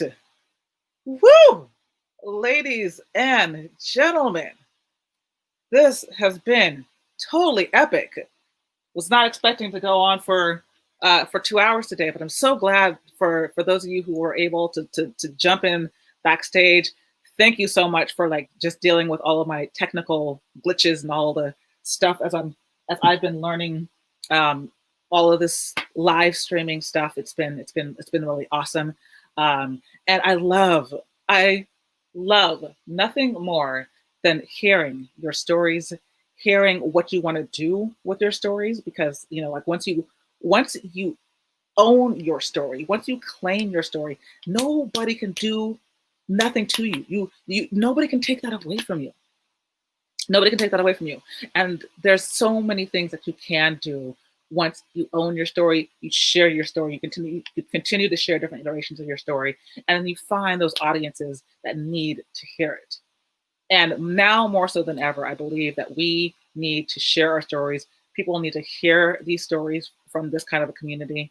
So I'm super excited that you all have been able to come on here with me. If you have any questions, make sure to just like hit me up at any point in time. On Friday, tomorrow we're bringing Felicia Jones up to the Ideas That Ignite a mini summit. So we'll be talking about like how you can actually get a whole bunch of like booked paid speaking gigs. That's all she does. She's from I Find, You Close. So you let her know a little bit about who you are, what your industry is. She finds the gigs for you, and then your responsibility is to close them. And as we talked about yesterday with Daphne LeBlanc, that is just like one of the things that's gonna help to propel, to get you content, to get you testimonials. When I was looking back over my own application for TED, there were actually 3 videos that I had to submit. I kind of forgot about that part, but I submitted 3 different videos. So one of them was my 1-minute pitch. One of them was the longer version of my story that I shared at Story Collider. And then one was like a 2-minute video reel. So I don't think that a lot of applications these days have that many video links that you're required to send, but a lot of them, a good chunk of them, do require at least a 1-minute video, a 1-minute audition video. So that's why I think that just being able to like really figure out like, you know, what is the idea, starting off with the idea in your written application, going into the story and like letting it flow organically is going to really, really, really be critical in order to make sure that this, you know, is a successful application for you. Okay. Before I wrap it up, any other comments, questions, anything else? I'm laughing because somebody backstage said that they love me singing to kill time, you know. So I'm gonna kill time for like another, I don't know, 30 seconds or so to see if there's any other questions or comments or anything else that's coming up. And then of course, mark your calendars for Friday. Friday, Chloe from TED is going to be joining us. And if I can, I guess I'm going to have to create a new link, I guess, to get some of y'all backstage so you can, you know, so we can do some Q&A with her as well. But I'm definitely looking forward to her being able to join us on Friday as well. So, you know, check out tomorrow with Felicia Jones, Friday with Chloe Shasha, and then next week, it's all just going to be like an opportunity to like, you know, have some, a webinar, excuse me, like spaced out for a second, a webinar on like what we've learned over the past 10 weeks, what the mastermind is going to be looking like. As I've mentioned, it's going to be like a small group of us really supporting each other. Diana, who some of you met earlier, was part of my last mastermind. So she hopefully can talk a little bit about that experience, what it looked like, what it felt like. I think it was a group of about 6 of us, what, 5? And that's kind of my goal. My goal is to kind of have like a group of your Fab 5, you know, kind of doing what we did today. You'll be able to bounce ideas off each other, support each other. You know, Devin, the way that you were kind of like throwing out, like, is this what you're trying to say? That's exactly what we do. That's exactly what we do in the programs that I put together. Okay. So let's see here. Cool. Regina, thank you. Really enjoyed. Great to hear the process with all these beautiful stories. I tell people all the time that I believe I have one of the most blessed, amazing jobs. I truly believe that. I get a chance to actually just like listen to people's experiences, listen to where they're coming from. As a coach, I feel like I've never, ever done learning. this has been like one of the biggest blessings in my life is to feel like, you know, like with all the degrees and whatever else, that it didn't stop there, that I'm still learning about other people. Regina, through your stories, with multiple sclerosis and autism, and Christina, through your stories of like beauty and otherism, and Devin about your uncles and sharing their names, you know, and Dixie about the importance about sexual, like just autonomy, and the challenges when we don't talk about sexual violence in ourselves and or against us and in our communities.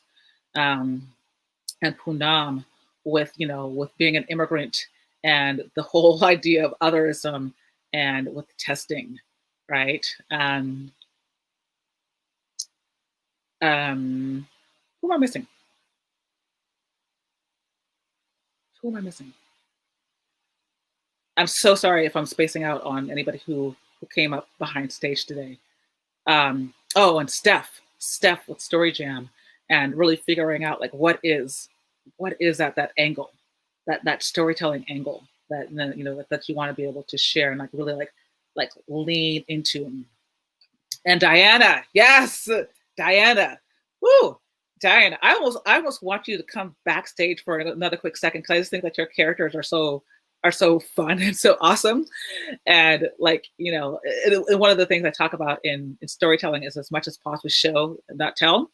And the very first time that I saw Diana take out a character, and one of the characters I think was pessimism, or what was the character? What was the turtle? I'm trying to remember some of your characters right now. But if you want to jump backstage, you can share with us some of your characters from your solo show, and then also just promote your show if you'd like. Oops, let me turn it off. There we go. Who else? Was there anybody else that was backstage today that I missed?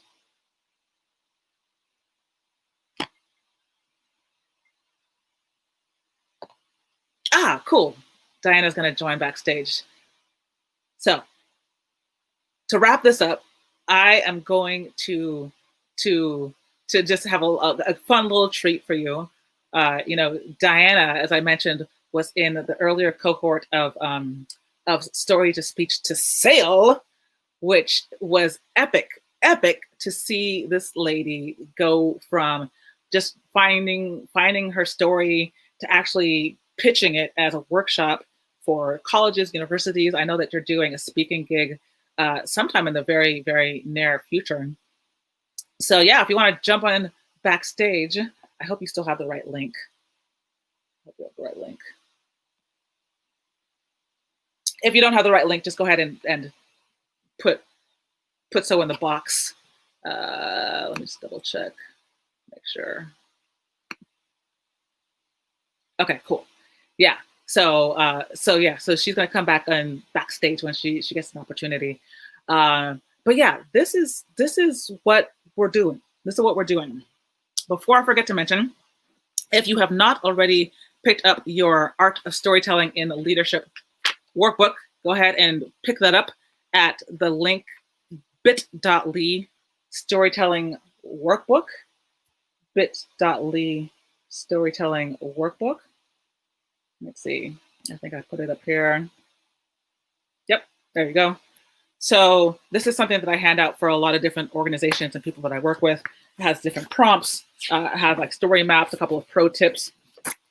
One of the pro tips that we spoke about offline, but in our community, was